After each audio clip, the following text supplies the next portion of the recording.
우리 같이 한번 기도드리겠습니다. 하나님 아버지, 주의 말씀을 듣습니다. 성령님께서 함께하여 주셔서 우리에게 듣는 귀와 깨닫는 마음을 허락하여 주시옵소서. 오늘도 주 앞에 드려진 많은 또 간구와 감사의 제목들이 있습니다. 하나님이 물질 속에 담겨져 있는 우리 성도님들의 눈물과 기도와 땀, 믿음과 사랑의 고백을 연락하여 주시고 전능하신 하나님께서 놀랍게 응답하여 주시옵소서. 오늘도 이 밤에 주께서 주님의 영광을 나타내 보여 주옵소서. 예수님의 이름으로 기도드립니다. 아멘. 오늘은 우리가 마태복음 이제 6장의 이제 말씀을 좀 나누도록 하겠습니다. 이제 산상수는 여러분들이 이렇게 한번 좀 이번에는 3번밖에 나누지를 못하지만 한번 이렇게 쭉 이제 읽어보시면 우리 1절부터 5장 이제 저희들이 어제 나누었던 1절부터 16절까지는 이제 우리 그리스도인의 정체성입니다. 정체성. 도대체 이제 그리스도인은 누구인가 하는 것을 팔복을 통해서 나누었고, 그리고 저희들이 다루지 않았던 5장 후반부는 이제 예수님께서 너희들의 의가 서기관과 바리새인들보다 낫지 못하면 천국에 들어가지 못한다, 이렇게 충격적인 말씀을 하셨습니다. 그리고 예수님을 따르는 제자들, 그러니까 이 팔복의 사람들은 이제 예수님 당시 가장 거룩한 인물로 여겨졌던 이제 서기관과 또 바리새인들보다 더 탁월한 의로움을 실천하며 살아갈 수 있다, 이렇게 예수님은 교훈을 하시면서 이제 법에 대해서 우리가 살인부터 시작을 해서 십계명에 나오는 특별히 사람과의 관계의 법들을 우리 주님께서 옛사람은 이렇게 이야기했지만 나는 너희에게 이른다라고 말씀하시면서 이제 우리 그리스도인이 지켜야 될 법에 대해서 이제 교훈을 하셨습니다. 그래서 이 후반부는 여러분들이 숙제로 한번 좀 공부를 하시면 좋겠고, 이제 오늘은 이제 6장 1절부터 시작을 해서 이제 18절까지입니다. 18절까지 말씀은 이제 예수님 당시 이제 경건한 사람이라면 실천했던 3가지 의로운 행동이 있었습니다. 종교적인 의로운 행동, 그게 뭔가 하면 구제와 기도와 금식입니다. 그래서 지금도 그렇죠. 고대나 지금이나 하나님을 사랑하는 사람들이 실천했던 이 3가지 의로운 행동, 그러니까 구제와 기도와 금식에 대해서 이제 예수님께서 교훈하시는 내용입니다. 그리고 우리가 다루지는 않지만 이제 6장 후반부는 이제 그리스도인과 돈입니다. 돈. 이제 우리 그리스도인들은 돈에 대해서 어떤 태도를 취해야 되느냐. 이제 예수님께서 보물을 어디 쌓으라고 했습니까? 보물을 하늘에 쌓아두어라. 땅에 쌓아두지 말고 보물을 하늘에 쌓아두어라. 그리고 또 예수님께서는 무엇을 금하셨느냐? 염려하지 마라. 그래서 돈과 관련해서는 2가지 교훈을 하셨습니다. 그러니까 보물을 하늘에 쌓아두어라. 그리고 또 염려하지 마라. 그 대신 우리는 어떻게 살아야 되나? 이제 먼저 그분의 나라와 의를 구해라. 그러면 이 모든 것을 너희에게 더해주겠다라고 이제 말씀을 하십니다. 그리고 내일 다루게 되는 이제 7장 이제 1절부터 10절까지는 우리 그리스도인의 공동체 생활입니다. 교회 생활입니다. 교회 생활. 우리 그리스도인은 혼자서 신앙생활을 하지 않고 함께 신앙생활을 합니다. 그래서 우리 그리스도인의 공동체, 교회 생활은 어떠해야 되는가 하는 것을 7장 앞부분에서 교훈을 하시고, 이제 7장 마지막은 예수님께서 우리들에게 이제 선택을 위해서 3가지 교훈을 주셨습니다. 그래서 그 선택을 위한 3가지 교훈은 뭔가 하면 우리 앞에는 넓은 문이 있고 좁은 문이 있다. 그런데 무엇을 선택해야 되나? 좁은 문을 선택해야 된다라고 예수님은 교훈하시고, 그리고 이제 2번째는 우리들 앞에 나타난 사람이 정말 주님을 사랑하는 사람인지 아니면 양의 탈을 선 이리와 같은 거짓 선지자인지, 그것을 분별할 수 있도록 예수님께서 교훈을 하시고, 그리고 이제 마지막 세 번째 비유는 우리 인생은 무엇과 같으냐, 이제 모래 위에 집을 짓는 사람, 그리고 반석 위에 집을 짓는 사람과 같다. 그런데 예수님의 말씀을 듣고 행하는 사람은 누구와 같으냐? 이제 반석 위에 기초를 두고 집을 짓는 사람과 같다. 그래서 그 결과는 어떻게 되는가 하면 어떤 바람, 그리고 또 어떤 하나의 위기가 찾아와도 결코 무너지지 않는 집, 그것은 반석 위에 집을 지을 때 가능하다, 이렇게 교훈을 하셨습니다. 그래서 여기에서 이번 이제 부흥의 주제죠. 결코 무너지지 않는 인생. 그러니까 결국 우리가 예수님 말씀을 듣고 그 말씀을 따라서 우리가 행하게 될 때 이 세상에 어떤 바람과 창수가 밀려와도 우리는 결코 무너지지 않는 인생을 우리가 세울 수가 있다는 겁니다. 그래서 오늘은 이제 6장 우리 그 기도에 대해서 특별히 좀 살필 텐데, 우리 6장 1절부터 한번 보면 좋겠습니다. 이제 6장 1절은 이제 원칙인, 대원칙인, 한번 좀 본문을 비추어 주시면 이제 예수님께서 교훈을 하셨습니다. 이제 주의를 해야 된다. 무엇을 주의해야 되는가 하면 사람에게 보이려고, 그리고 그들 앞에서 너희 의를 행하지 않도록 이제 주의해라, 이렇게 말씀하셨습니다. 이거는 6장 1절부터 이제 18절까지 이 구제, 기도, 금식의 이제 이거를 하나의 그 참 통찰하는 하나의 대표적인 주제입니다. 전체 주제입니다. 어떻게 우리는 구제하고 기도하고 금식해야 되나? 먼저 부정적으로 사람들에게 보이려고, 그리고 사람 앞에서 이것을 행하지 않도록 주의를 해라. 그러면서 1절 후반부를 한 번 더 비추어 주시면, 그리하지 아니하면 하늘에 계신 너희 아버지께 상을 받지 못한다. 사람 앞에서, 그리고 사람들에게 보이려고 우리들의 의를 실천하게 되면 하늘에 계신 아버지께는 상을 받지 못한다, 이렇게 예수님께서 말씀하셨습니다. 그래서 이 대주제를 가지고 이제 2절부터 하나씩 접근을 하는데, 2절은 이제 구제입니다. 2절을 한번 보시면, 그러므로 구제할 때 외식하는 자가 사람에게 영광을 받으려고 회당에서 그리고 거리에서 하는 것 같이 이제 너희 앞에 나팔을 불지 마라. 결국 이제 뭐 간단하죠. 구제할 때 사람들이 많이 보는 앞에서 사람들에게 영광을 받으려고 구제하지 마라. 나팔 불지 마라. 뭐 우리가 쉽게 생각하면 요즘 이제 구세군 같은 거 생각하시면 되죠. 우리 구세군 이렇게 딱 기금을 하면 종을 치든가 아니면 나팔을 불어주든가. 보십시오, 여기 선한 분이 계십니다. 그래서 우리가 사람들에게 바로 영광을 받으려고, 그리고 사람에게 보이기 위해서 이제 물질로 남을 돕는 구제를 하지 마라. 그리고 예수님 말씀하셨습니다. 이들은 이미 자기 상을 받았다. 그리고 3절을 보시면 이제 적극적으로 구제할 때 예수님께서 뭐라고 하셨습니까? 오른손이 하는 것을 왼손이 모르게 해라. 그리고 4절을 보시면 내 구제함을 은밀하게 해라.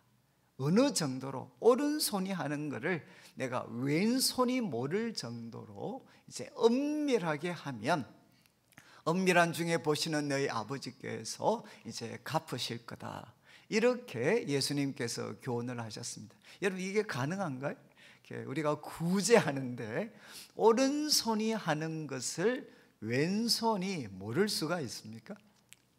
제가 이제 지금도 한번 기억이 나는 게, 이제 우리 여자 집사님께서 이제 과거에는 좀 열심히 하셨는지는 모르겠는데 이제 형편도 좀 괜찮고 하니까 좀 신앙생활을 좀 느슨하게 이제 하셨습니다. 그래서 제가 이제 신방을 가서 뭐 제가 이야기도 하지 않았는데 자기가 이제 그냥 이제 이실직고를 했어요. 목사님, 제가 뭐 열심히 하지 않아서 뭐 미안합니다. 그런데 그 다음에 무슨 말씀을 하셨는가 하면, 목사님 그렇지만 제가 누군가 하면, 제가 20년 전에 제 앞에 목사님, 우리 앞에 계신 목사님한테 좋은 넥타이 해드린 사람입니다, 이렇게 이야기하셨어요. 그래서 제가 그때 느낀 게 뭔가 하면, 야, 20년 전에 넥타이 해준 거를 아직도 기억하고 계시는구나. 여러분, 우리가 참 이렇게 누군가에게 참 돕기 위해서, 나에게 소중한 그 물질을 들여서 남을 돕는 데 사용하는 것, 이거 얼마나 귀한 일입니까? 이게 귀한 일이기 때문에 20년이 지나도 잊어버리기가 어렵습니다. 그런데 예수님께서는 너가 구제할 때 오른손이 하는 것을 왼손이 모르게 해라, 이렇게 말씀을 하셨습니다. 이게 가능합니까? 아니면 과장법인가요? 과장법인가? 아니면 이것이 가능한 건가? 제가 이 말씀을 이제 잊을 수 없는 거는, 제가 그 내송교회 이제 대학부 전도사를 할 때 한 1년에 한두 번 정도, 저는 교육 전도사였으니까 이제 어른들 수요 예배를 설교할 수 있는 기회가 한 1년에 한두 번 정도 방학 때 있었습니다. 그런데 이제 그때는 제가 본문을 선택할 수 있는 게 아니고 본문이 정해져서 이렇게 내려옵니다. 근데 제가 이제 내성교회 대학부를 섬기면서 처음 수요일 날 어른들한테 설교할 수 있는 기회가 주어졌는데, 본문이 이 말씀이었어요. 오른손이 하는 것을 왼손이 모르게 해서 내 구제함을 엄밀하게 해라. 그러면 이제 엄밀한 중에 보시는 아버지께서 갚으신다. 여러분, 제가 이제 이 말씀이 본문이었기 때문에 이제 설교를 해야 되는데, 이게 무슨 뜻인지 알 수가 있습니까? 그래서 제가 참 주석들도 많이 참조해 봤지만, 주석을 읽어보면 더 무슨 말인지 모르겠어요. 이게 지금 가능하다는 건지 아니면 불가능하다는 건지, 이 말씀을 통해 예수님이 가르치시는 게 뭔가, 이런 게 뭔가 명확하게 나와 있지를 않더라고요. 이제 시간은 점점 이렇게 다가오고, 그래서 이게 어른들 처음 수요 예배 설교를 해야 되는데 내가 도대체 이 본문을 어떻게 설교를 해야 되나. 그런데 제가 그때 이제 예배를 가기 위해서 좀 저녁을 일찍, 이런 시간에 이제 저녁을 먹고 있었습니다. 저녁을 이렇게 먹고 있는데, 여러분 밥 먹을 때는 특별한 일 없으면 오른손으로 이렇게 숟가락 이제 밥을 먹잖아요. 그런데 제가 밥을 먹다가 갑자기 재밌는 생각이 났습니다. 그게 뭔가 하면, 제가 오른손 이렇게 밥을 먹고 있는데 왼손한테 질문을 해봤어요. 야, 왼손아, 너 혹시 오른손이 지금 밥 먹는 거, 숟가락질 하면서 오른손이 밥 먹는 거 너 알고 있니? 이렇게 제가 질문을 해봤습니다. 그런데 그때 이 왼손의 반응이 뭐였을까요? 혹시 지금 이제 모르겠습니다. 혹시 여러분들 중에 설교 들으시면서 필기하시는 분이 계실지 모르겠는데, 이 필기도 피곤한 일입니다, 사실은. 그런데 지금 오른손이 막 필기를 하고 있는데 왼손한테 한번 물어보시죠. 왼손아, 너 혹시 오른손이 지금 필기하는 거 알고 있니? 라고 한번 물으면 왼손이 뭐라고 대답을 할까요? 혹시 왼손 중에 이런 착한 왼손이 있습니까? 아이고, 오른손 너무 불쌍하다, 피곤하겠다, 나는 이게 팔자가 좋아서 왼손으로 태어나서 정말 이렇게 나는 이렇게 참 놀고 있는데 너는 어떻게 오른손으로 태어나서 그렇게 필기하고 힘들게 그래 살아가냐.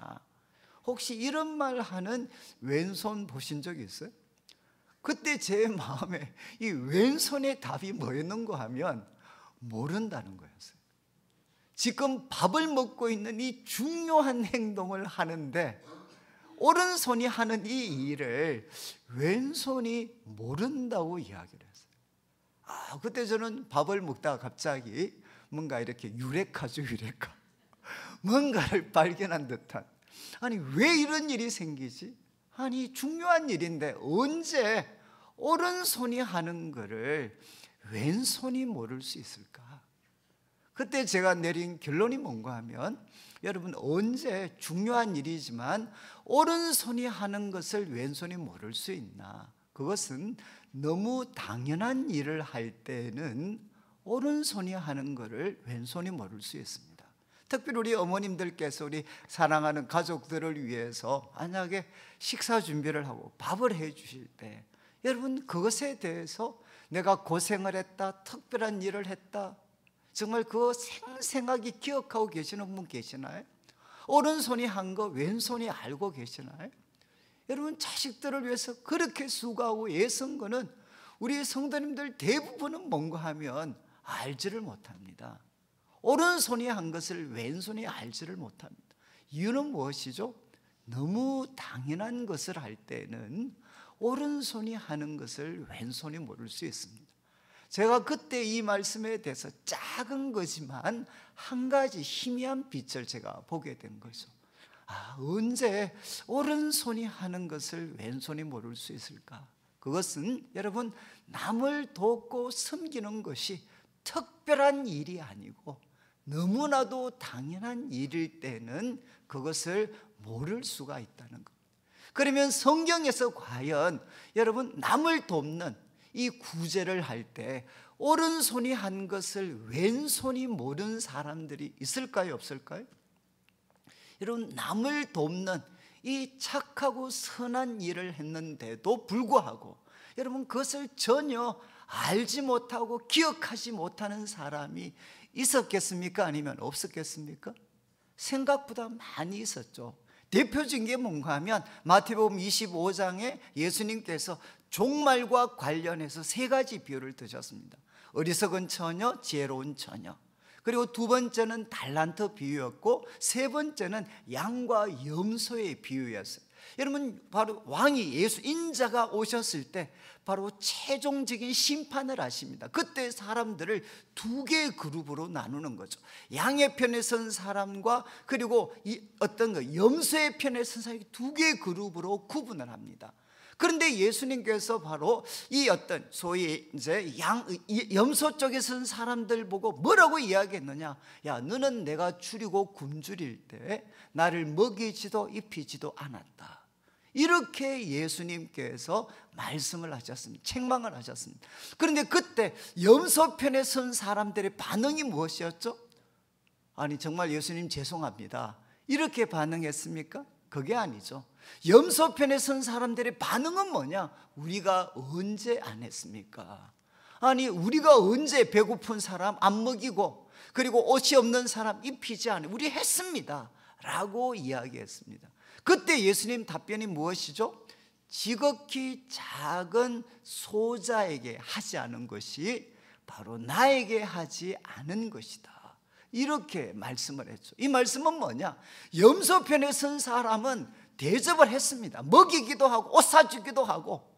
그럼 누구한테 이 일을 했느냐?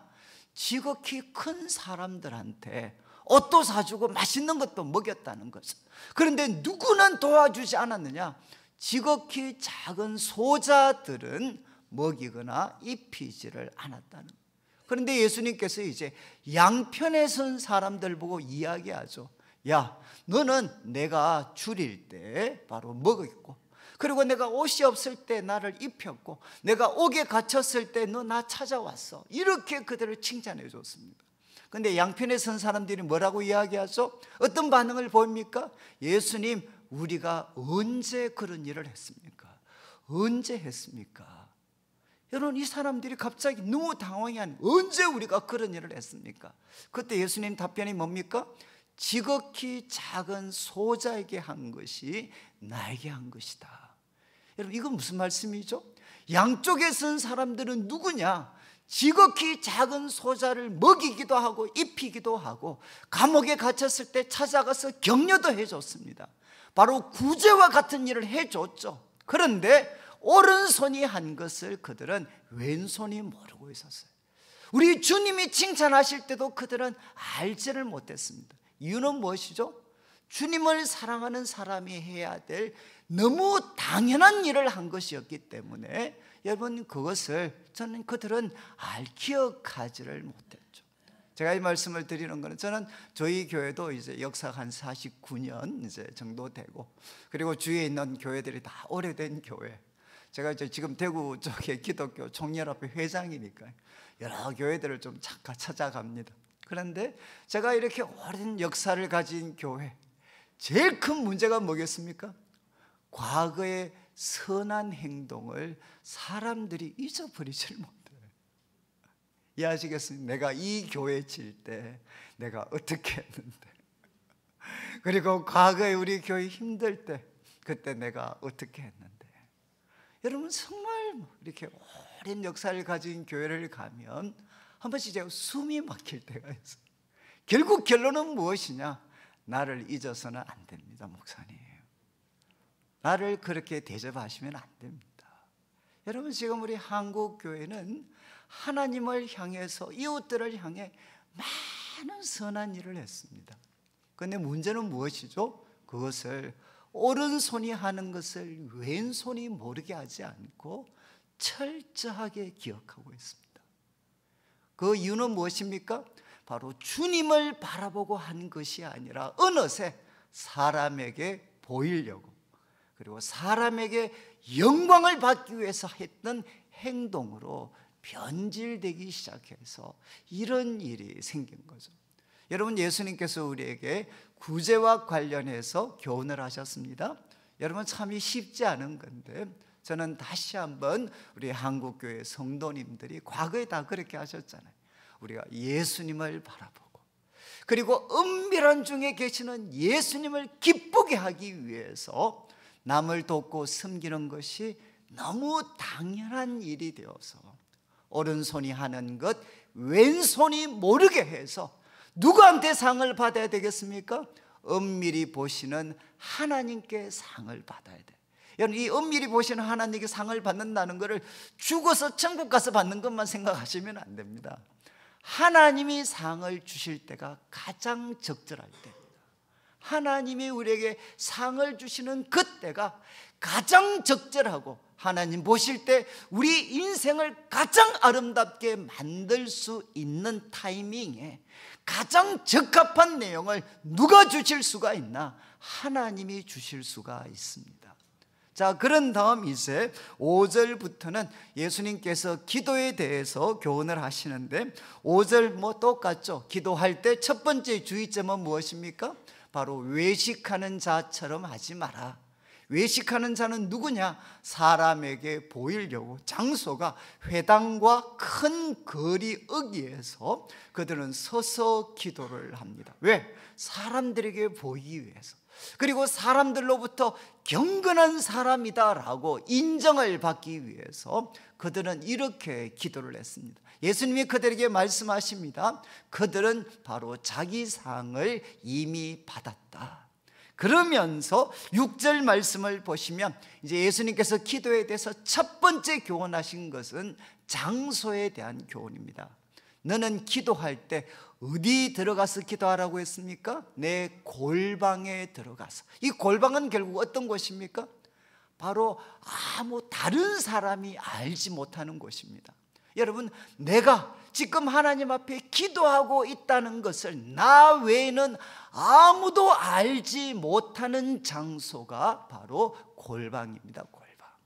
그런데 그 골방에 들어가서 이제 문을 닫고, 그리고 은밀한 중에 계신 내 아버지께 기도해라. 그러면 어떤 일이 생기나? 은밀한 중에 보시는 내 아버지께서 갚으시리라. 여러분, 우리 주님께서는 기도에 대해서 첫 번째 장소에 대해서 교훈하셨어요. 바로 내가 기도하고 있다는 것을 많은 사람들이 볼 수 있는 장소가 아니라 나밖에 모르는 그 골방에 들어가서 기도를 해라. 여러분, 혹시 우리 성도님들께서도 아마 기도에 대해서 기도하시면서 하나님과 이렇게 놀라운 만남을 가지셨던 아마 그런 기억들이 생생하실 것 같아요. 주로 어떤 곳이었습니까? 여러분, 그걸 딱 우리가 어떻게 획일화시킬 수는 없죠. 이런 부흥회 같은 기회를 통해서 하나님께 놀라운 은혜를 받았을 수도 있습니다. 그러나 제 같은 경우는 저는 주님을 이렇게 인격적으로 제 삶에 정말 제 삶을 바꾸어 놓았던 그런 기도의 시간은 거의 공통적으로 저는 골방에서 기도할 때였어요. 제가 자취방에서나 아니면 아무도 알지 못하는 하나님과 나만 있는 그 장소에서 기도할 때, 그때 주님께서 저에게 생생하게 찾아오셨습니다. 여러분, 저는 이제 요즘은 유튜브가 하도 이렇게 대세라서 본방사수 이런 말을 많이 사용하는데, 저는 본방사수가 아니라 그리스도인은 골방을 사수해야 됩니다. 저는 이제 우리 할머님, 제가 우리 할머님 말씀할 때, 우리 할머님은 뭐 연세가 이제 드시고 나서는 교회 가시기가 참 어려우셨죠. 왜냐하면 이제 뭐 걷기가 쉽지 않으셨으니까. 그래서 우리 할머님은 제가 집에 가면 참 이렇게 집에서 아무도 없는 곳에서 할머님이 참 이렇게 기도를 많이 하셨어요. 기도를 항상 이렇게 기도를 하셨어요. 기도. 저는 제가 이렇게 저는 이제 뭐 좀 있으면 말씀을 드리겠지만, 저는 주님을 이렇게 생생하게 만났던 것은 이 아무도 없는 골방에서 기도할 때, 그때 주님께서 찾아오셨어요. 그래서 이게 너무 신기해가지고 한번 질문을 해봤죠. 하나님, 왜 아무도 보지 않는 이 골방에서 기도할 때 주님께서 찾아오셨습니까? 예배와 많은 사람과 같이 막 통성으로 기도할 때는 저는 잘 주님이 안 찾아오셨는데, 골방에서 기도할 때는 자주 찾아오셨어요. 그래서 제가 질문을 하니까 그때 하나님께서 저한테 이제 재미난 답을 주신 게, 왜 그런 줄 아냐?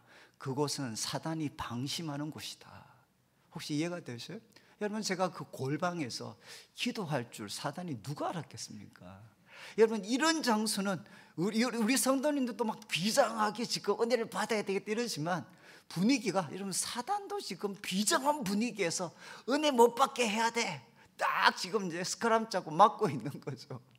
그러니까 여기는 우리 성도님들도 긴장하지만 마귀도 긴장을 합니다. 그런데 골방에는 누구죠? 저 같은 사람이 기도할 줄 사단이 어떻게 알았겠어요? 사단이 약간 방심하는 사이에 골방에서 제가 무릎 꿇고 기도할 때, 그때 하나님께서 막 갑자기 막 찾아오시는 거예요. 저는 참 우리 한국 교회가 과거에는 참 이 골방에서 기도를 드렸습니다. 아무도 보지 않는, 그게 뭐 산일 수도 있고, 정말 아무도 보지 않는 곳에서 하나님과 나만 있는 그곳에서 주님 앞에 기도를 했었는데, 이제는 제가 요즘 저는 참 청년들 집회를 많이 다녔거든요. 그래서 저는 청년들 집회 가면 요즘은 잘 적응이 안 돼요. 적응이. 왜냐하면 기도할 때 이 앰프도 너무 세게 때리고 악기도 막 너무 세고 막, 그러니까 막 기도, 제가 막 어지러운 것 같아요. 요즘은 이제 볼륨도 높이고 악기도 동원하고 막 이렇게 뭔가 분위기를 잡아줘야 뭔가 기도할 수 있을지 모르겠는데, 여러분, 기도는 주님이 분명하게 교훈을 하셨습니다. 기도의 1차적인 장소는 어디냐? 골방입니다. 골방. 저는 이번 뭐 부흥회를 통해서 뭐 다른 거 몰라도 여러분이 다시금 골방을 사수할 수 있는 분이 되면, 여러분, 우리들의 삶은 완전히 달라집니다. 여러분, 골방을 TV가 지배하는 게 아니라 바로 내가 그 골방을 하나님과 만남의 장소로 바꾸게 되면, 여러분, 이거는 좀 죄송한 말씀인데, 집단적으로 있을 때 하나님을 만나는 거하고 골방에서 1대1로 기도하다 하나님을 만나는 거하고는 제가 볼 때는 차이가 많습니다. 골방에서 기도할 때는 하나님이 정말 인격적인 자신의 모습을 나타내 주시죠. 우리들을 사랑하시고 우리들의 고민을 깊이 알고 계시고, 그리고 우리들을 어루만져 주시고 우리들의 그런 상처들 다 하나씩 치료하시고, 그래서 골방에서 우리는 인격적이고 살아계신 하나님을 우리는 만날 수가 있습니다.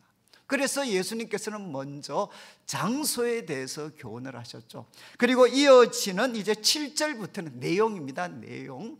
이제는 먼저 장소는 골방을 사수하는 거고, 이제 내용은 무엇이냐? 예수님께서 이렇게 9절 말씀에 7절 말씀에 또 기도할 때 예수님께서 이방인처럼 중언부언하지 말아요. 이 중언부언은 무엇입니까? 의미가 없는 말을 반복하는 것입니다. 의미가 없는 단어들을 무한 반복하는 것. 중언부언하지 마라. 왜 이렇게 중언부언하죠? 이런 말 많이 들으셨잖아요.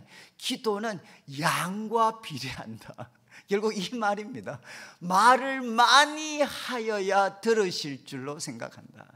여러분 이제 이런 표현이 있죠. 우리 한국 속담 중에 지성이면 감천이다.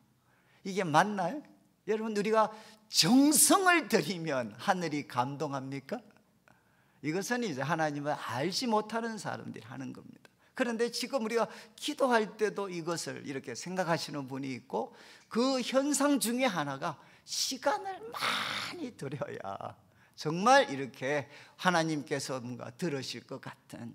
여러분 성경은 정성이 하나님을 감동시키는 게 아니고 믿음이 하나님을 감동시킵니다. 아시겠어요? 이게 가장 큰 차이입니다. 지금 정성이, 기도의 양, 정성이 하나님을 감동시키는 게 아니고 믿음이 하나님을 감동을 시킵니다. 그래서 지금 예수님께서 말씀하셨죠. 중언부언하지 마라. 그러면서 8절 말씀을 보시면 그들을 본받지 말고 구하기 전에 있어야 할 줄 너희 아버지께서 다 알고 계신다. 여러분 이 참 아이너리 하지 않습니까? 아니 알고 계시면서 알고 계시면 해주면 되지. 꼭 그러면 알고 계시는 걸 우리가 구해야 됩니까? 여러분 기도의 가장 핵심은 뭔가 하면 하나님과의 교제거든요. 교제. 여러분 우리 자녀들이 뭔가 이렇게 막 자녀들도 원하는 게 있잖아요. 우리 부모님들한테. 그러면 우리가 능력이 된다면 여러분 우리가 자녀들이 뭐 원하는지 압니까? 모르십니까? 다 아시잖아요. 다 아시는데 왜 안 해줍니까? 애들이 그래도 한마디라도 아빠, 엄마 이거 좀 해주면 좋겠어. 여러분 이거 뭐 말해야 주는 게 아니죠. 우리가 원하는 것은 무엇이냐? 이걸 통해서라도 애들과 사랑의 교제를 나누고 싶어 하는 겁니다. 사랑의 교제. 얼마나 우리가 아이들을 생각을 하고 있고 그들을 주의 깊게 관찰하고 있고 그리고 그들에게 가장 좋은 것을 가장 적당한 때에 주려고 항상 우리가 관심을 가지고 있는 것. 여러분 애들이 그것을 이야기할 때 우리가 그것을 표현할 수 있죠. 여러분 기도는 아시겠지만 기도는 간구가 있지만 성경에서 기도라고 표현된 헬라어는 핵심이 뭐냐? 하나님과의 교제입니다. 하나님과의 교제. 여러분 바로 예수님께서 말씀을 하셨습니다. 야 하나님은 누구시냐? 있어야 될 거 다 알고 계시는 분이야.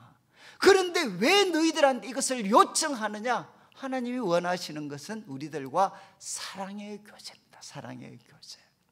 그래서 예수님께서 이렇게 하신 다음에 이제 8절 9절 말씀, 이제 9절 말씀을 보시면 그러므로 너희는 이렇게 기도해라 라고 하고 이제 주기도문을 가르쳐 주시게 됩니다. 여러분 주기도문을 사랑하시지 않나요? 주기도문 사랑하시죠? 저는 뭐 어릴 때부터 주기도문을 정말 사랑했습니다. 왜 사랑했겠습니까?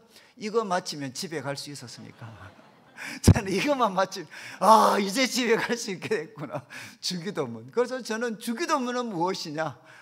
이제 예배가 끝났고 집에 가도 된다는 하나의 그 사인으로 저는 이 주기도문을 생각을 했습니다. 그래서 저는 참 주기도문을 좋아했어요. 그런데 여러분 저는 이제 제 개인적인 뭐 좀 말씀일 수 있는데 저는 뭐 어릴 때부터 모태신앙으로 자라서 교회 감투도 많이 썼고 성경과 관계해서 상도 정말 많이 받았는데 제가 정말 이렇게 자신이 없었던 게 뭔가 하면 저는 기도였습니다. 기도. 특별히 제 동생이 이제 저희들은 이남이 2년인데 이제 제가 맞이고 다 제 바로 밑에 남동생이 또 목사입니다. 목사. 그런데 제 동생은 뭐 저보다 키도 훨씬 크고 그리고 이제 아주 잘생겼어요. 그래서 이제 저는 제가 이야기하는 우리가 사남매인데 우리 사남매가 가져야 될 모든 열성을 내가 다 짊어졌다. 저는 항상 그렇게 생각을 했어요. 그래서 제 동생은 아주 뭐 인물도 그렇고 성품도 그렇고. 그런데 동생이 매일 그렇게 싸우고 막 그랬었는데 동생이 중학교 한 3학년 정도 중학교 한 3학년 정도인가 이럴 때 애가 은혜를 받았어요. 은혜를. 그래서 저는 태어나고 처음 예수 믿으면 사람이 달라진다 하는 것을 누구를 통해서 제가 느꼈느냐? 바로 제 동생이었습니다. 매일 같이 그냥 살고 뭐 했던 제 동생이 이제 예수님을 중학교 때 만났어요. 그리고 얘하고 내하고는 완전히 다른 사람이 됐습니다. 정말 제 동생이 그때부터 뭘 하게 됐느냐? 동생이 기도를 했습니다. 그리고 그때는 뭐 옛날이니까 우리 옛날이니까 중학생, 고등학생들도 주일 밤 예배, 수요일 예배 다 참석을 했었거든요.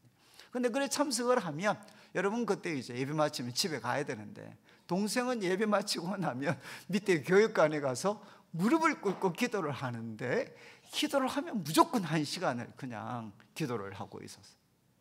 근데 제가 더 힘들었던 거는 뭔가 하면, 그렇게 기도를 많이 하는데 그때부터 애가 사람이 달라졌어요. 동생이 은혜 받고 나서부터 이제 싸움이 안 됐어요. 싸움이. 옛날에는 제가 막 때리면 지도 막 이렇게 해가지고 막 치고받고 이렇게 했는데, 제가 막 딱 때리면 은혜 받은 동생이 하는 말이, 형님 왜 그러십니까? 딱 한마디예요. 그러면 더 이상 뭐 펀치가 나가질 않아요. 뭐 동생을 이렇게 제가 좀 이렇게 불편하게 건드리면, 형님 왜 그러십니까? 그러면서 동생이 완전 저하고 매일 싸웠던 그 욕심 많은 동생이 사랑의 사람으로 완전히 바뀌어버렸어요. 아, 제가 정말 그때 받았던 그 충격. 그러니까 얘는 정말 거듭난 사람 같아. 얘는 죽으면 천국 갈 것 같아. 그 다음 질문이 뭐, 그럼 나는 뭔가? 나는. 그리고 이제 동생이 매일, 그때는 교회가 가까운 곳에 있었으니까, 걸어서 5분 거리에 있었으니까 매일 이제 저녁, 좀 과장하면 거의 매일 저녁 교회 가서 동생과 같이 기도를 했습니다. 기도를 했는데, 동생은 이제 앉으면, 제일 앞자리에 앉으면 1시간 동안 주구장창 기도를 했어요. 동생은 그때 중등부 회장이고 저는 고등부 회장이었습니다. 그러니까 저는 이제 나는 고등부 회장이니까 동생만큼은 기도해야 되지 않을까. 그래서 저도 온갖 머리 다 짜내가지고 기도를 하면 시계에 보면 5분밖에 지나지 않았어요. 그러니까 나머지 50분 이상의 시간을 어디에 사용했느냐, 이제 동생 기도 끝날 때까지 기다리는 거죠. 그 생활을 제가 1년을 했습니다. 얼마나 비참했겠어요?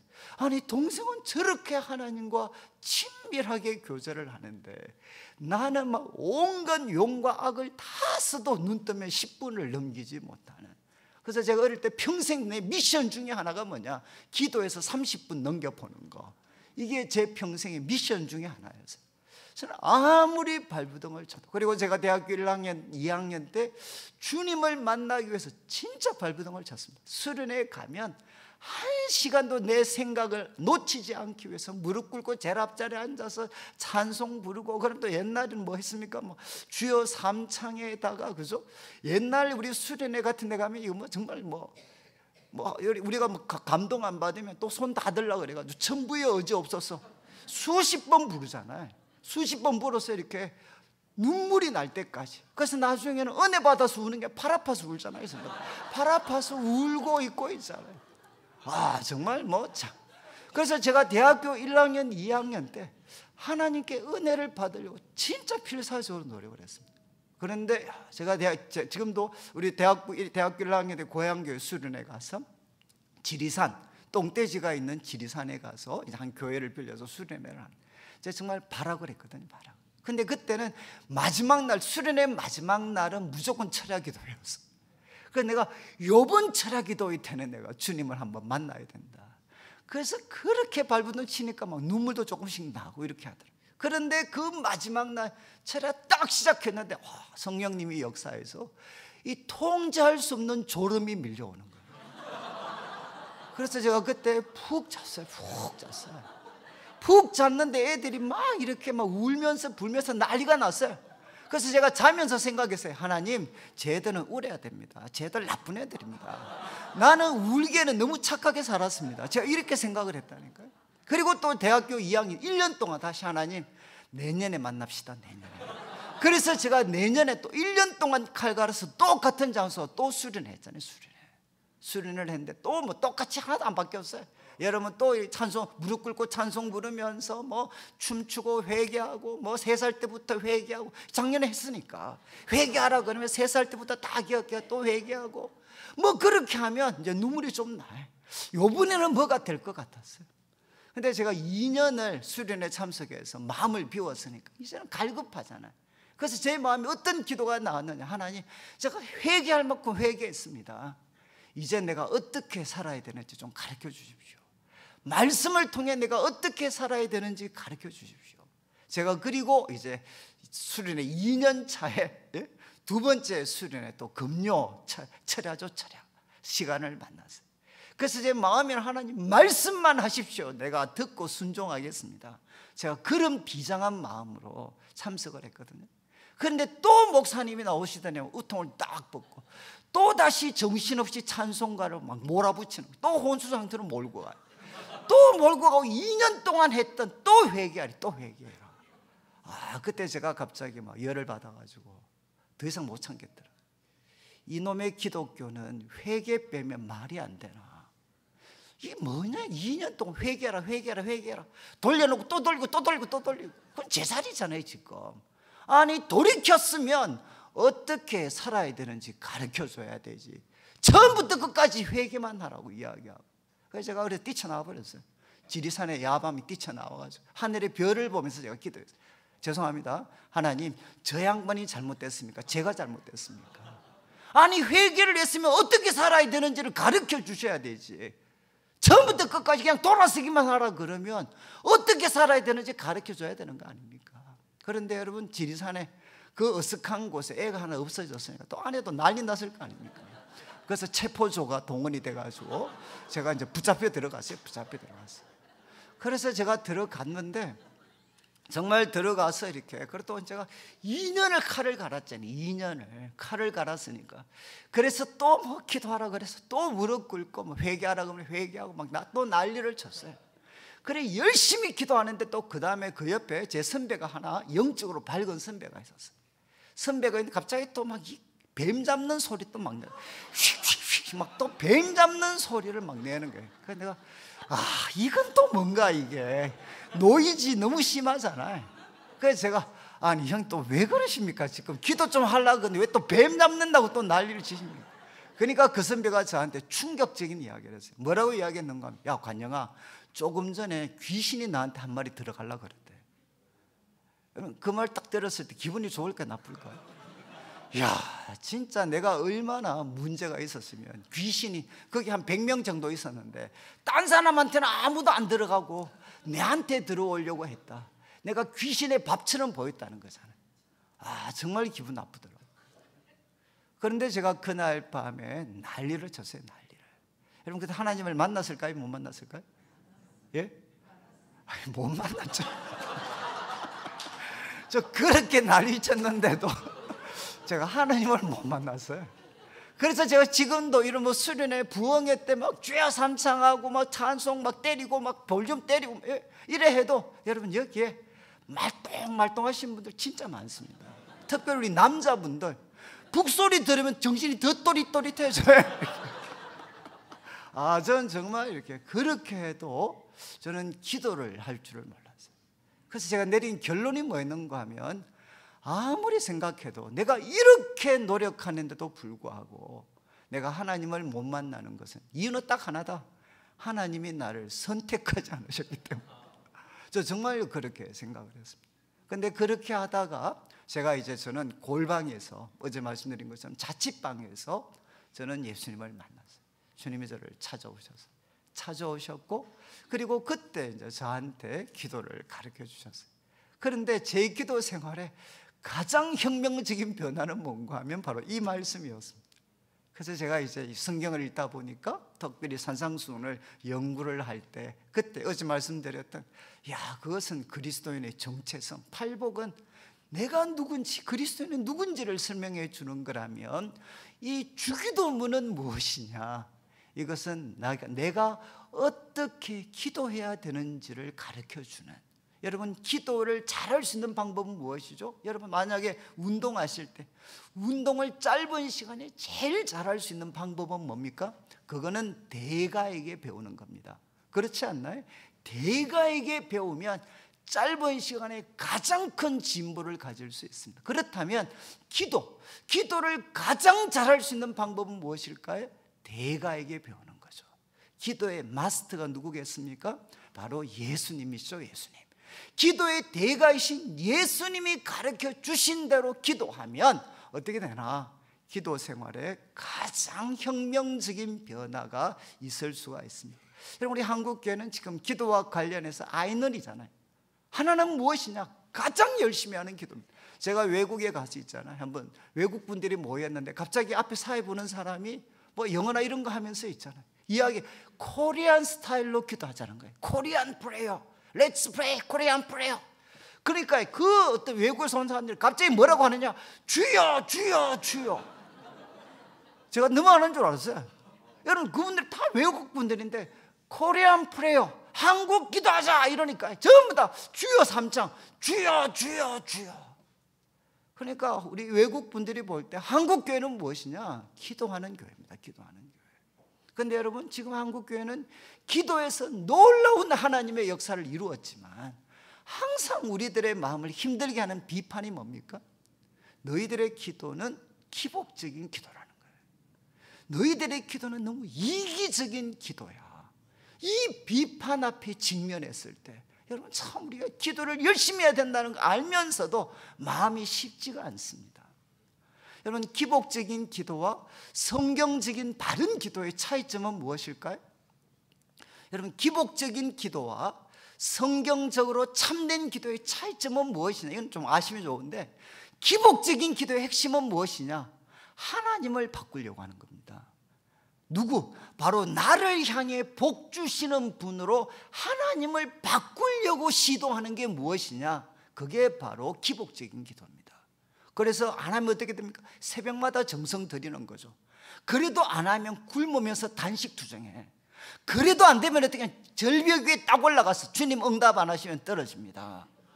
이런 식으로라도 해서 하나님이 나라는 사람에게 복을 내리실 수 있는 사람, 복을 내리실 수 있는 분으로 하나님을 바꾸려고, 때로는 굶고 때로는 돈을 드리고 이렇게 해서 하나님을 나를 위한 존재로 바꾸려고 하는 기도가 기복적인 기도입니다. 여러분, 성경적인 기도는 무엇이겠습니까?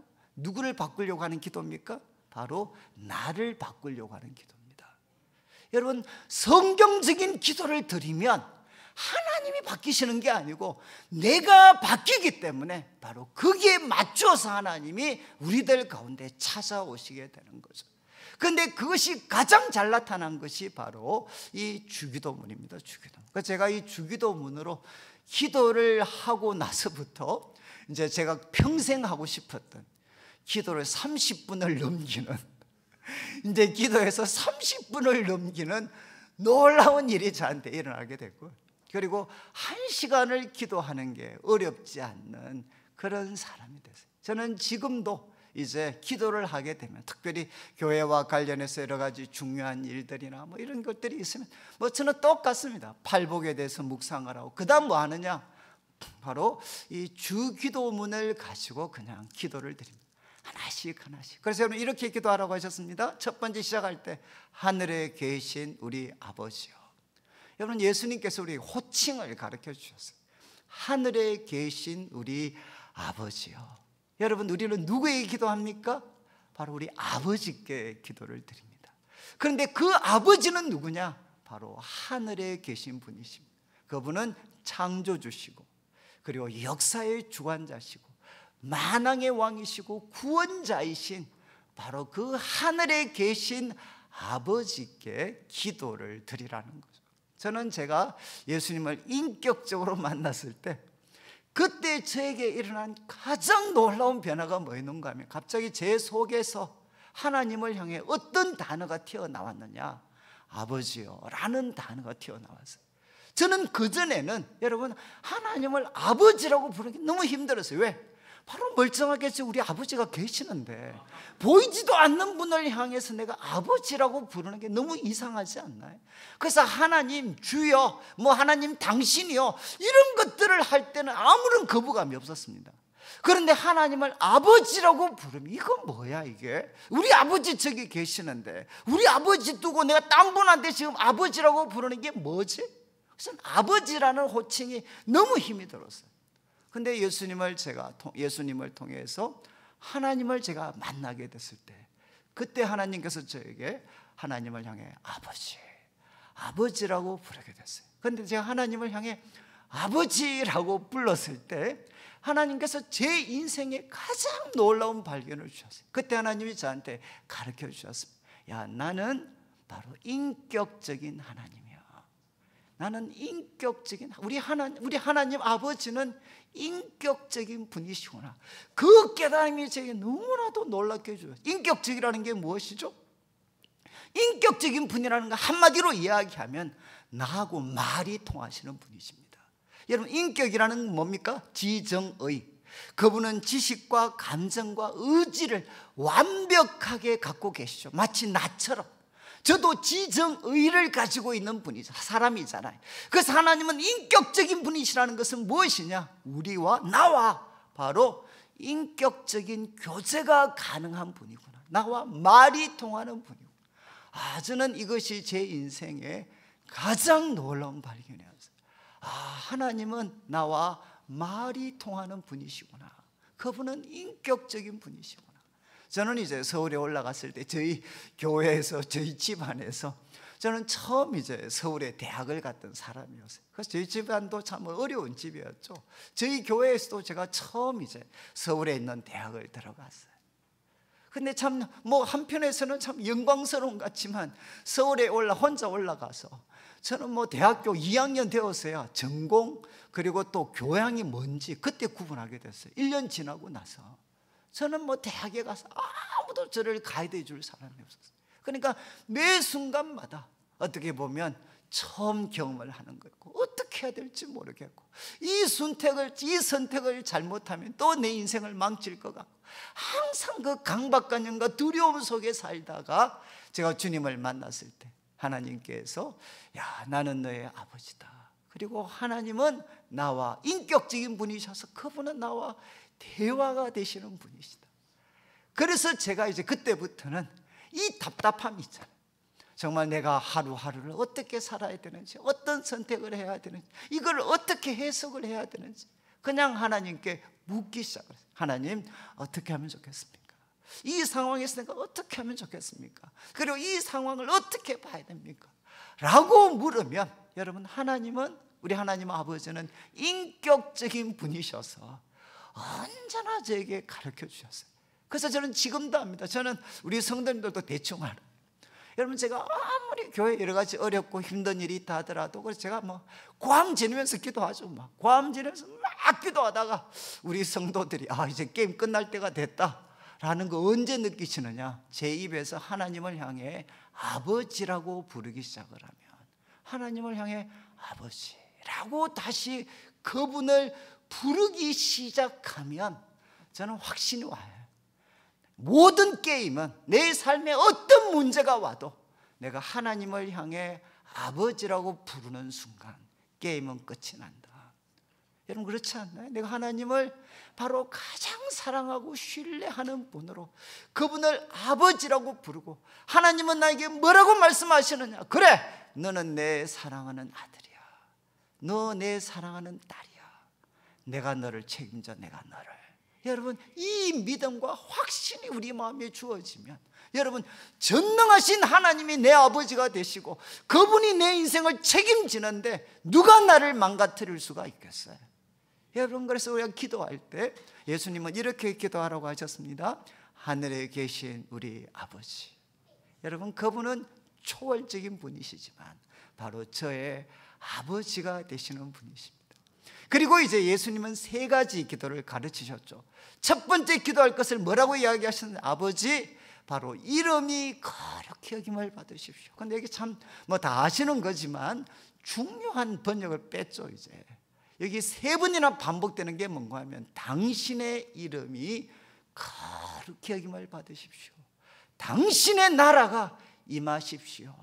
그리고 당신의 뜻이 이루어지기를 원합니다. 여러분, 3번이나 예수님은 하늘에 계신 아버지, 우리 아버지, 아버지의 이름, 당신의 이름이 거룩히 여김을 받기를 원합니다. 여러분, 앞에 먼저 기도해야 될 3가지 기도는 무엇이냐? 여러분, 우리 속에 있는 우상을 깨트리는 기도입니다. 그럼 저는 우리 한국 교회가 왜 이렇게 기도가 약해졌나? 우리는 어디로 바로 기도가 들어가나? 하나님, 일용할 양식을 주십시오. 우리의 죄를 용서해 주십시오. 하나님, 시험에 들지 않고 악에서 저를 건져 주십시오. 이 기도를 먼저 드리는 거죠. 그런데 예수님은 어떻게 가르치셨느냐? 먼저 무엇을 구해야 되느냐? 그분의 나라와 그분의 이름과 그분의 뜻을 먼저 구하라는 것입니다.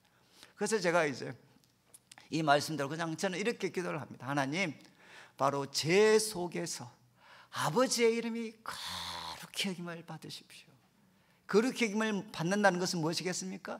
가장 귀중한 존재로 여김을 받는 겁니다. 하나님, 제 속에 아버지의 이름이 가장 귀하게 여김을 받기를 원합니다.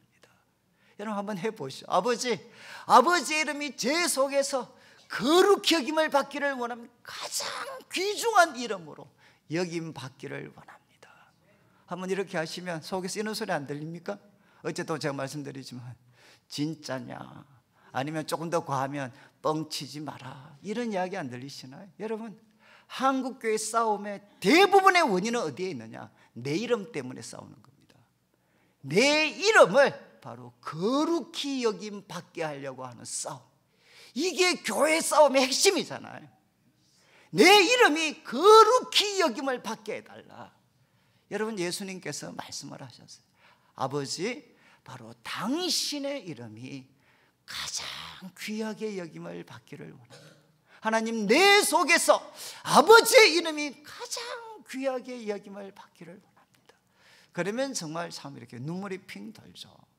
우리는 아버지의 이름이 가장 귀하게 여김을 받기 위해서 살아가는 게 아니라 내 이름이 거룩히 여김을 받기 위해서, 내 자식들, 내 가족들의 이름이 거룩히 여김을 받기 위해서, 또 극단적으로는 내가 섬기는 교회 목사님의 이름이 거룩히 여김을 받기 위해서 여러분 우리가 노력하고 있지 않나요?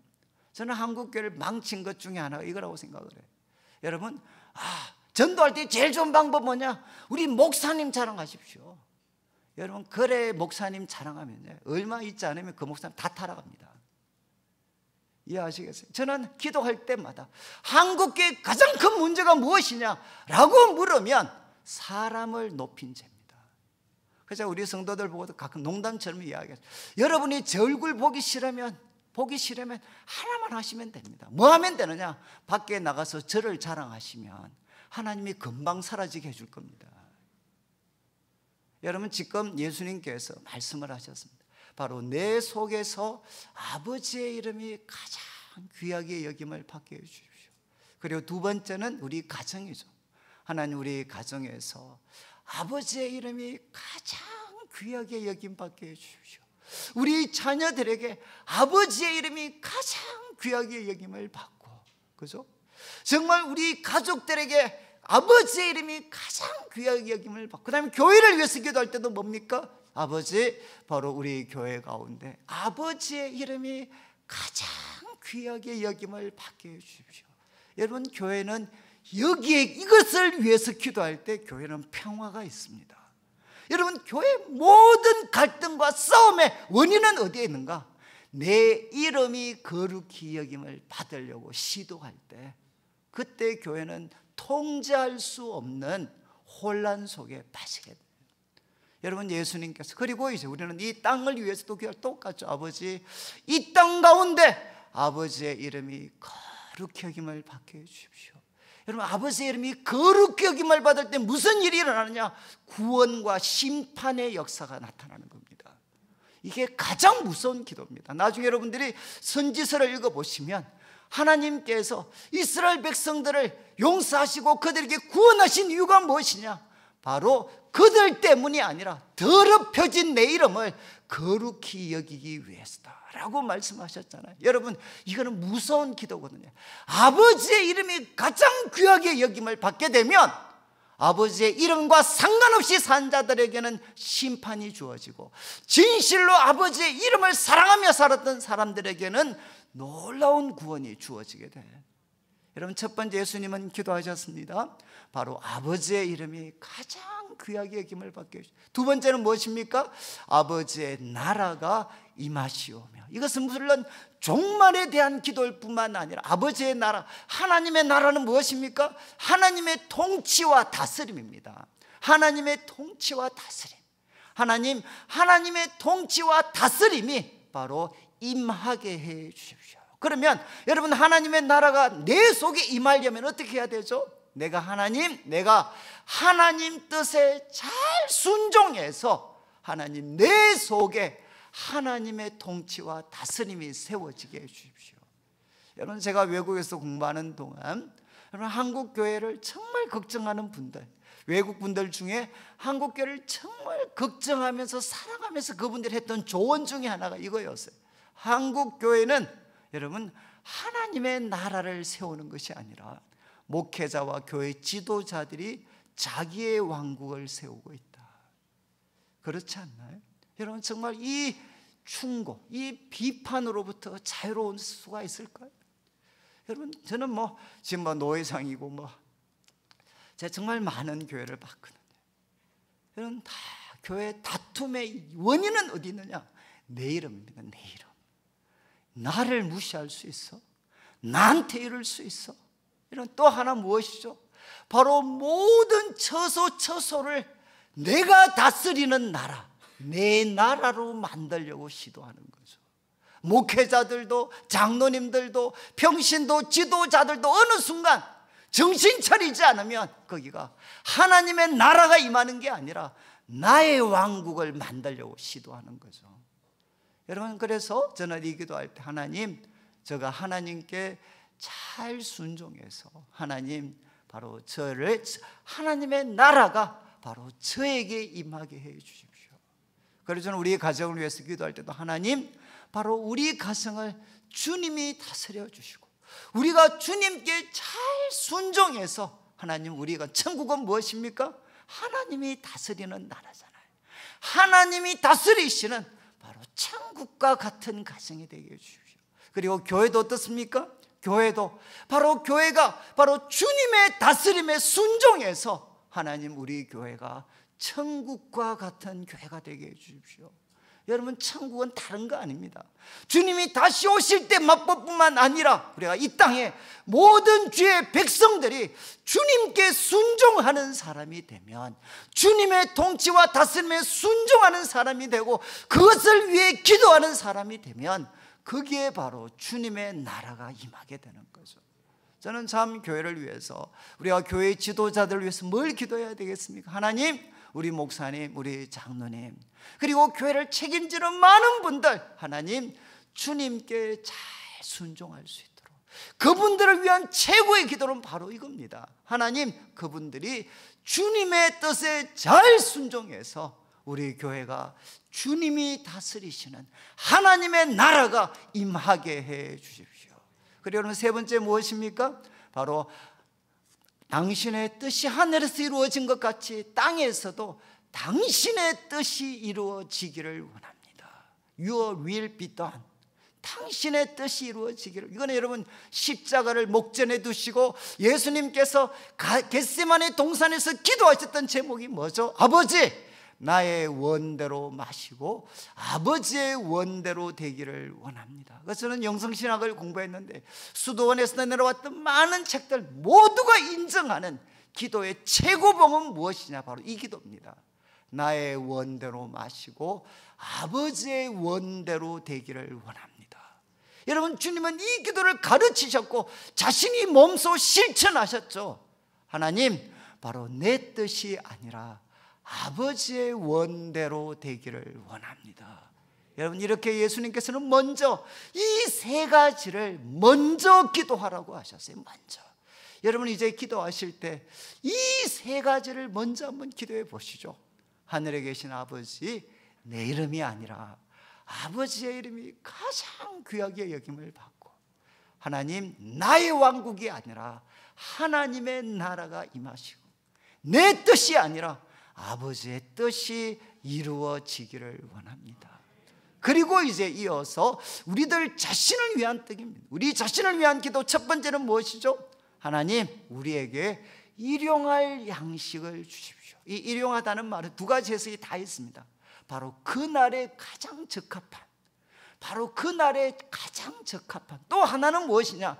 내일을 위한 떡을 주십시오. 여러분, 두 가지 뜻을 다 담고 있어요. 그날 하루에 가장 족한 떡, 이거는 바로 지금 매 순간마다 하나님 저에게 일용할 양식을 주십시오.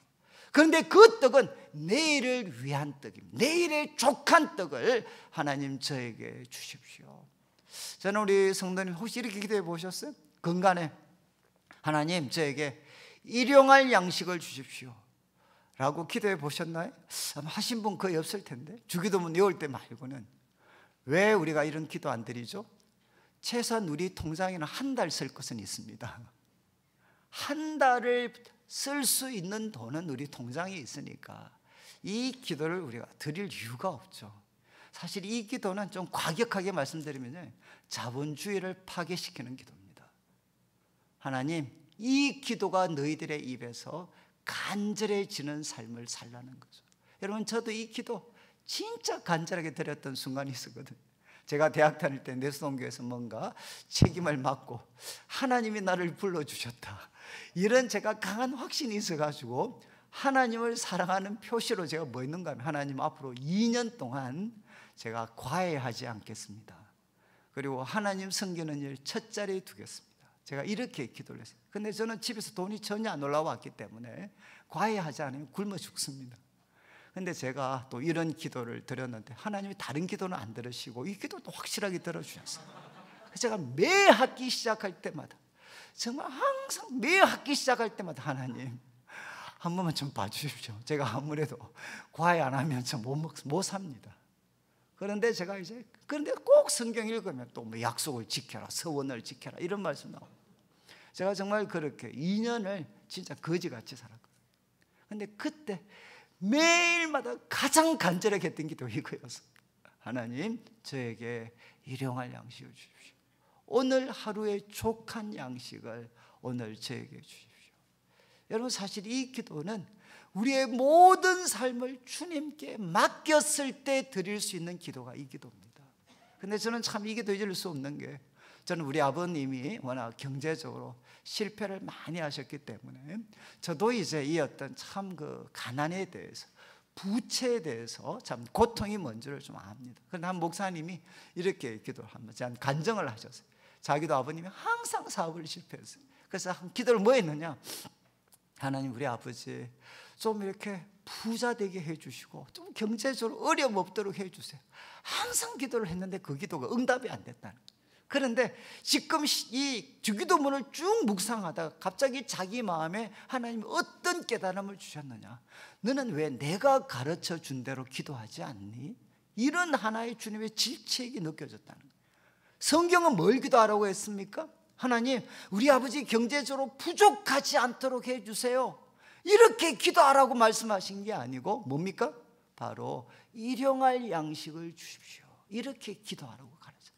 그래서 이분이 그때 깨달음이 와서 이제 기도를 하기 시작했어요. 하나님, 우리 아버님 어머님에게 오늘 일용할 양식을 주십시오. 그리고 또 하루가 끝나면 하나님, 우리 부모님에게 또 오늘 일용할 양식을 주십시오.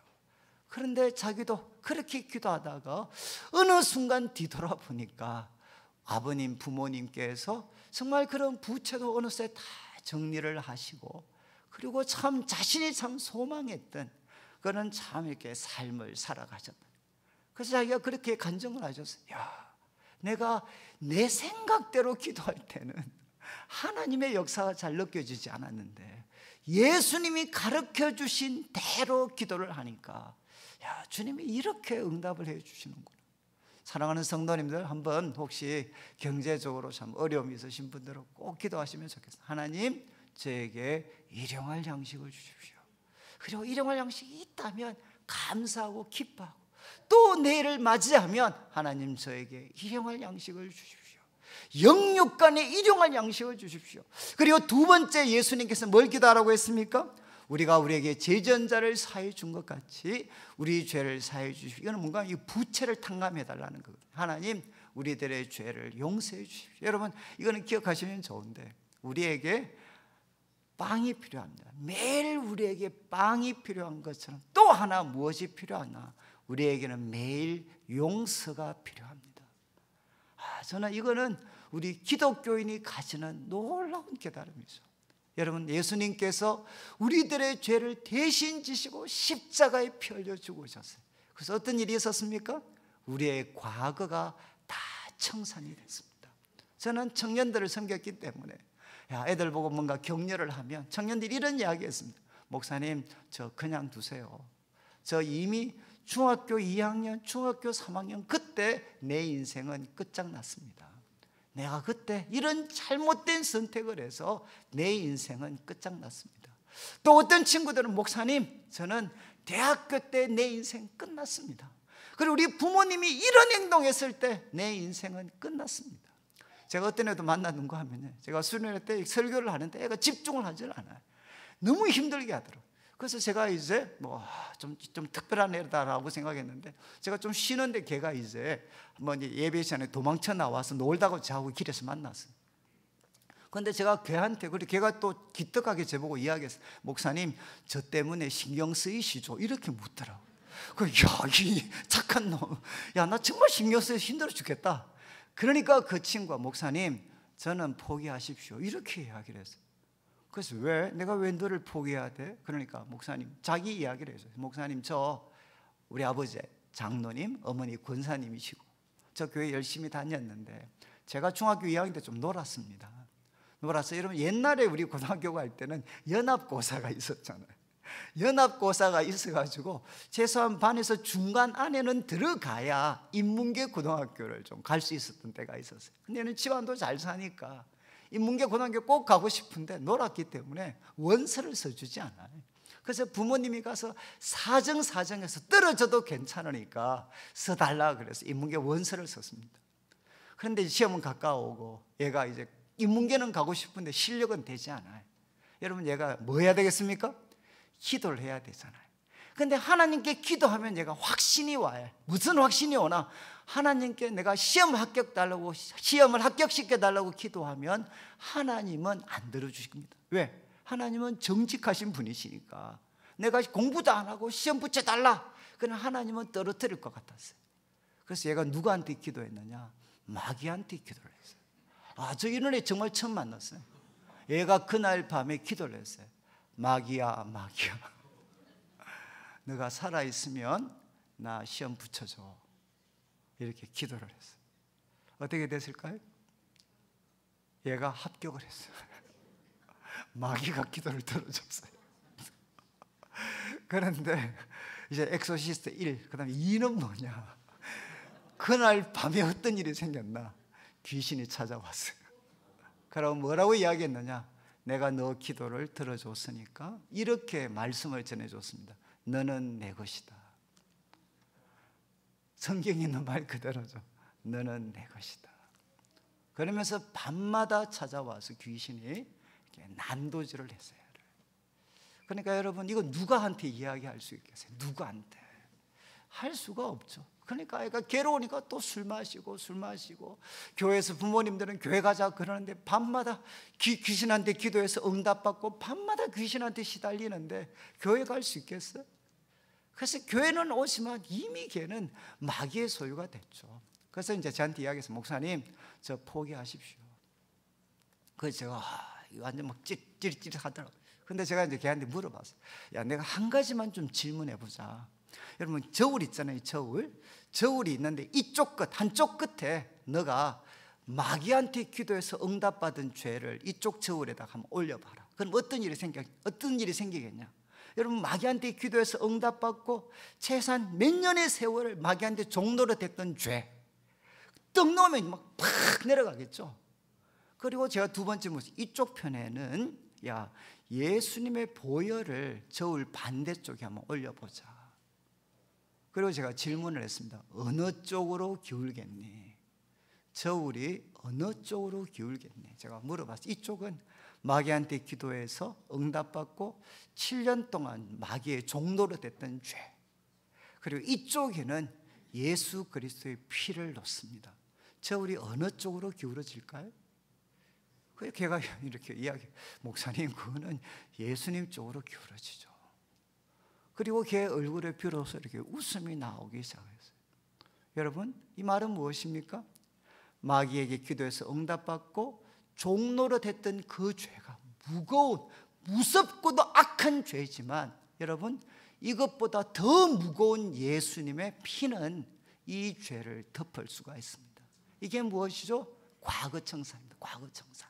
여러분, 우리 성도들 가운데 청산하지 못한 과거, 여자분들 제일 많이 듣는 이야기가 뭐겠습니까? 목사님, 나는 저 인간하고 기도하고 나서 내 인생 끝났습니다. 제가 제일 많이 들었던 여자분들 이야기거든요. 목사님, 저 사람하고 결혼하고 나서 내 인생은 이제 끝입니다. 여러분, 어떤 분들, 이런 분들 진짜 많아요. 내 인생은 내가 기도하고 발부둥 치지만 회복은 불가능해. 이미 게임은 끝났어. 하나님이라도 내 인생은 바꿀 수가 없어 라고 확신하는 사람들이 얼마나 많은지 몰라요. 여러분, 기억하십시오. 예수님만이 할 수 있는 일이 무엇이냐? 우리의 과거를 깨끗이 청산하실 수가 있습니다. 예수님의 피는 우리의 과거를 덮고 청산하시고, 성령님은 어떻게 하시느냐? 우리들의 삶을 새롭게 건설해 주십니다. 그래서 예수님은 우리에게 날마다 이렇게 기도하라고 하셨어요. 아버지, 우리가 우리에게 죄 지은 자 용서해 준 것처럼 하나님, 우리의 죄를 용서해 주십시오. 주님의 보혈로 덮어 주십시오. 여러분, 우리가 살아갈 때 나의 의로움으로 살아가는 게 아니라 주님의 보혈을 믿는 믿음으로 죄 사함의 확신을 가지고 우리는 살아가야 되는 거죠. 그런데 여러분, 여기에 하나 재밌는 말은, 우리가 우리에게 죄 지은 자를 사해 준 것 같이, 이건 또 무슨 뜻이겠습니까? 우리가 우리에게 죄 지은 자, 이거는 원문대로 하면 우리가 우리에게 빚진 자를 탕감해 주는 것처럼 하나님, 우리가 주님께 빚진 것 탕감해 주십시오. 혹시 여러분들 중에 너 나한테 빚졌어 라고 이렇게 생각하시는 분, 너 나는 잊으면 안 돼, 너 나한테 빚졌어, 누구한테 그 메시지를 주고 있죠? 여러분, 자식들한테 이런 메시지 주고 있지 않습니까? 너, 내가 너를 어떻게 키웠는데, 야, 너 나 잊으면 안 돼, 너 나한테 빚진 사람이야. 여러분, 제가 참 이 수도원과 관계되는 참 평생 기도를 드렸던 분들의 제가 글들을 많이 읽었거든요. 그 중에 한 여자분이 이 기도를 가지고 그렇게 기도했어요. 야, 이 기도는 무엇이냐? 여러분, 우리는 열심히 사랑하면서 살아가는데 어느 순간부터 우리가 사랑했던 사람을 노예로 붙잡고 있다는 거예요. 풀어주지 않고 있다는 거예요. 너 나 잊으면 안 돼. 너 나한테 신세 졌잖아. 내 인생 모든 거 너한테 쏟아부었잖아. 그러니까 너 나 잊으면 안 돼. 여러분, 이렇게 생각하며 살아가는 사람들한테 이 기도는 어떤 기도냐? 그들을 놓아주는 기도라는 거예요. 하나님, 바로 내가 나한테 신세 졌다라고 붙잡고 있는 그 사람들, 하나님, 내가 놓아주겠습니다. 내가 하나님께 빚진 것 있으면 하나님, 저 예수 이름으로 탕감해 주십시오. 여러분, 저는 우리가 살고 있는 이 세상 가운데 보이지 않는 그 갈등들, 끝이 없는 그 갈등들 중심에는 무엇이 있죠? 놓아주지 못하기 때문에. 여러분, 나한테 신세진 사람들을 향해 너 나 잊으면 안 돼, 이런 그들을 놓아주지 못하기 때문에 그 속에서 모든 갈등들이 다 발생하는 거잖아요. 여러분, 예수님 말씀하셨습니다. 우리가 우리에게 신세진 사람 놓아주겠습니다. 주님, 제 모든 죄, 부채를 탕감해 주십시오. 이거는 여러분, 일용할 양식은 현재를 위한 기도고, 탕감, 죄 용서함은 우리의 과거를 위한 기도입니다. 마지막 세 번째, 미래는 무엇이죠? 아버지, 우리를 시험에 들게 하지 마시옵고 다만 악에서 구하시옵소서. 여러분, 시험은 여기 페라스모스라고 두 가지입니다. 외적인 고난과 내적인 유혹이 합쳐진 겁니다. 아시겠어요? 시험이라고 번역된 단어는 외적인 고난 그리고 내적인 유혹이 같이 뒤엉켜 있는 겁니다. 하나님, 저를 시험에 빠지지 않게 해주십시오. 시험에 들지 않도록 하나님 도와주십시오. 그리고 그 시험 배후에 누가 있습니까? 바로 악이라는 존재가 있습니다. 사단이 있습니다. 사단. 여러분, 그 시험 배후에는 우리하고는 비교할 수 없는 능력과 지혜를 가진, 우리의 약점을 가장 잘 알고 있는 사단이 그 배후에 있습니다. 우리들의 힘으로는 이길 수가 없어요. 그러니까 예수님께서 이렇게 기도하라고 하셨습니다. 시험에 들지 않도록, 그리고 그 배후에 있는 악에서부터 저를 건져 주십시오 라고 기도를 드렸어요. 저는 우리 성도님들, 예수님께서 우리 자신을 위해서, 여러분 이 세 가지, 현재를 위해서는 일용할 양식을 위해서, 영육간의 일용할 양식을 위해서 기도하고, 우리의 과거는 하나님 우리가 나한테 신세진 사람 풀어줄 테니까 주님 저에게 바로 제 모든 죄를 용서해 주십시오. 양식과 함께 우리는 용서를 먹어야 살 수가 있습니다. 그리고 여러분 미래, 여러분 우리들의 삶을 무너뜨리는 것은 무엇이죠? 결국은 환난과 결합된 유혹들이 우리들의 삶을 파괴시키고 있잖아요. 하나님 시험에 들지 않도록, 그리고 그 배후에 있는 악에서 건져 주십시오. 여러분 이제 마지막 기도가 이렇게 어떻게 끝납니까? 나라와 권세와 영광은 누구의 것입니까? 이 마지막을 잘 하셔야 돼요. 이제 뭐 하고 제가 마치겠는데, 기도 다 하시고 나서 마지막입니다. 나라와 권세와 영광은, 이렇게 하시면 안 돼. 하나님 내 겁니다. 나라와 권세와 영광은 내 것입니다. 이렇게 기도하는 것이 아니고, 나라와 권세와 영광은 아버지의 것입니다. 그래서 사실 주기도문, 주님께서 가르쳐 주신 기도, 주께서 가르쳐 주신 대로 기도하면 최고의 클라이막스는 바로 이 순간입니다. 아버지, 나라와 권세와 영광은 바로 아버지의 것입니다. 당신의 것입니다. 내 것이 아니라 아버지의 것입니다. 오늘 말씀을 마무리하면서 저는 우리 성도님들이 이제 구제와 관련해서, 여러분 참 주님을 바라보면서 모든 남을 돕고 섬기는 일을 정말 너무 당연한 일로 참 행하셔서, 저는 오른손이 하는 거 왼손이 모를 수 있는 그런 사람이 돼가지고 하나님이 상 주시는 인생이 되면 좋겠습니다. 그리고 두 번째, 기도와 관련해서 장소는 어디라고 했습니까? 본방사수가 아니고 골방사수입니다. 골방에서 우리가 바로 은밀하게 보시는 하나님과 1대1로 바로 사랑의 교제를 나누는 기도를 드려야 됩니다. 그리고 기도의 내용, 호칭, 하늘에 계신 우리 아버지. 그리고 세 가지, 우상을 파괴시키는 기도. 아버지, 당신의 이름, 당신의 나라, 당신의 뜻이 이루어지기를 원합니다. 그리고 나 자신을 위한 기도, 현재 일용할 양식을 주시고 과거 우리의 모든 죄를 용서해 주시는데 저도 풀어주겠습니다. 저도 제게 신세진 사람 놓아주겠습니다. 주님 저의 죄 탕감해 주십시오. 그리고 미래를 위해서 여러분, 하나님 제가 시험에 들지 않도록 그 배후에 있는 악에서부터 하나님 건져주시고, 언제나 우리의 고백, 우리의 삶은 무엇을 향해야 되나? 나라와 권세와 영광은 아버지의 것입니다. 그래서 하나님의 영광을 위해 살아가고 하나님의 영광을 위해 기도하는 우리 성도님들 되셔서, 여러분 저는 우리가 이렇게 기도하면 우리 인생이 하나님이 만들어 가시는 인생이 될 수 있어요. 저도 대구에서 이렇게, 저도 지방이잖아요. 제가 서울에 있다가 저도 대구 내려왔을 때 참 우리 대구에 있는 친구들, 지방에 있는 친구들 바라보면 저는 그런 생각을 많이 했습니다. 이 날개가 하나 잘린 새와 같은. 여러분 지금 이제 우리 한국 사회는 서울과 수도권에 있지 못하면 이거는 뭐 사람 구실하기 어렵습니다. 참 저는 이제 그래서 참 저는 이 지방에 있는 청년들을 보면 날개, 자본주의가 날개를 하나 잘라버린, 한쪽 날개로 퍼덕퍼덕거리고 있는 그런 사람들, 그런 청년들.